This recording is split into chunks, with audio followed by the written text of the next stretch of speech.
Makanya saya kalau ada suami kurang ajar sama istrinya, suruh lihat istrinya melahirkan. Kalau dulu itu kan tidak boleh perempuan laki-laki masuk ruang melahirkan. Kalau sekarang alhamdulillah kasih izin. Saya waktu melahirkan mamanya cek, kan setengah mati.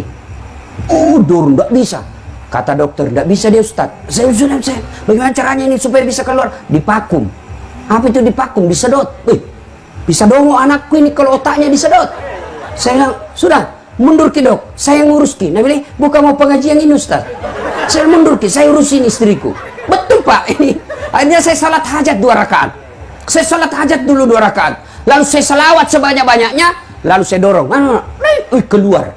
Sejak itu, saya bilang kalau memang ada laki-laki yang tidak tahu harga istrinya, lihat itu istri melahirkan. Pilihannya hanya 2. Setengah mati atau mati. Dan berapa banyak ibu-ibu wafat melahirkan anaknya.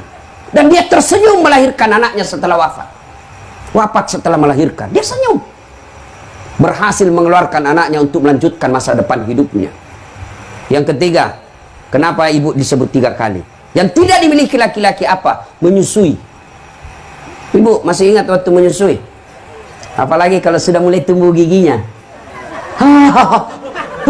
Mutuakan hak. Coba. Ibu-ibu membayangkan diri sendiri. Mana ada begitu dia gigi, kau tampil, kok gigi saya? Tidak, dia buju.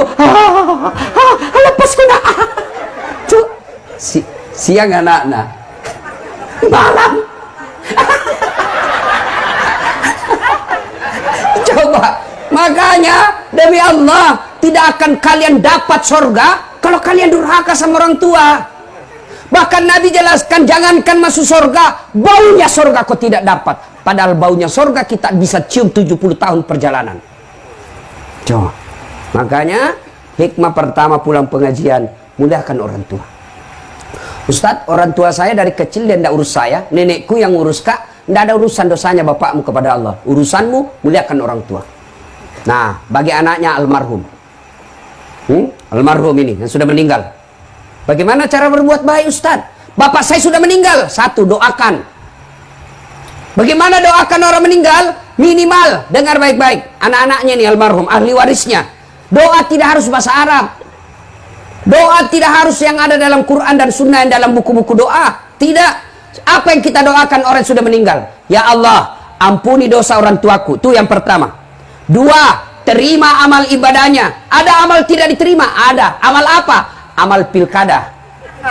Bagi-bagi jilbab, bagi-bagi sarung, bagi baju-baju seragam.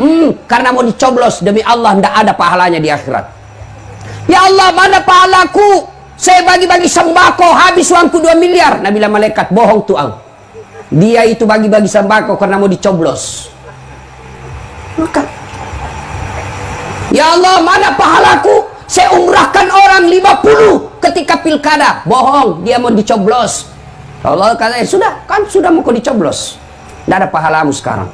Maka kalau ada kelakuan begitu orang almarhum, kita doakan. Ya Allah, terima amal ibadahnya.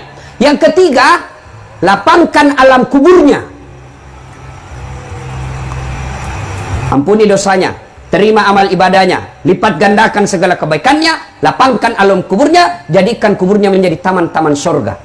Lebih mulia lagi kalau kita tutup, Allahumma ghafirli wali walidayya warhamhuma kama rabbayani shaghira. Tapi sayang 1000 sayang, banyak orang baca doa ini, tapi Pak Imam nasuruh. Kan banyak orang tidak tahu bahasa Arab. Selesai lebaran, pergilah ziarah kubur. Pak Imam tidak tahu bahasa Arab, Pak Doja tidak tahu bahasa Arab, dia juga tidak tahu bahasa Arab. Ibu-ibu gaul, bajunya hitam, roknya hitam, kacamatanya hitam, payungnya hitam, pergi ziarah kubur. Doakan mamaku. Duduk mak ibu. Sama-sama mi duduk. Nah baca mi di doa ini Pak Imam. Allahumma ghafirli. Nah bilang ini Bu Amin. Amin.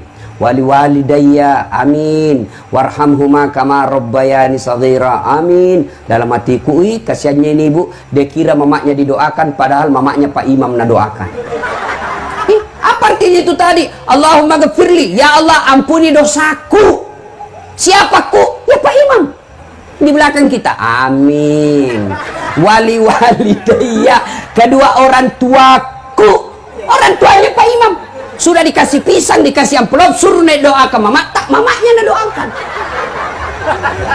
Coba ini yang banyak. Maka berdoa tidak harus pakai bahasa Arab.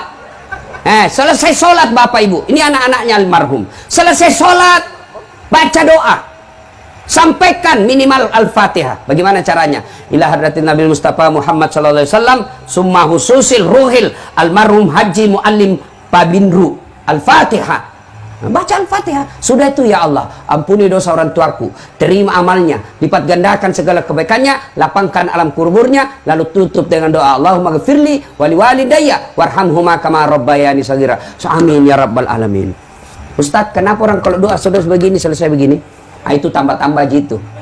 Boleh juga tidak begini, boleh. Apalagi sekarang corona.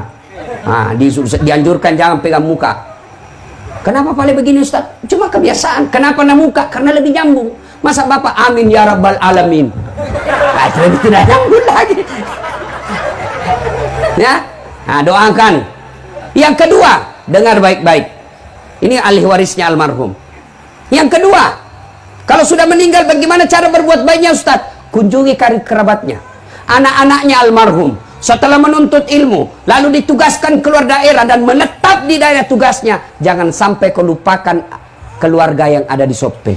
Datangi saudaranya Bapak, datangi nenek, mungkin itu kita datangi. Begitu cara berbuat baiknya kepada orang tua yang sudah meninggal.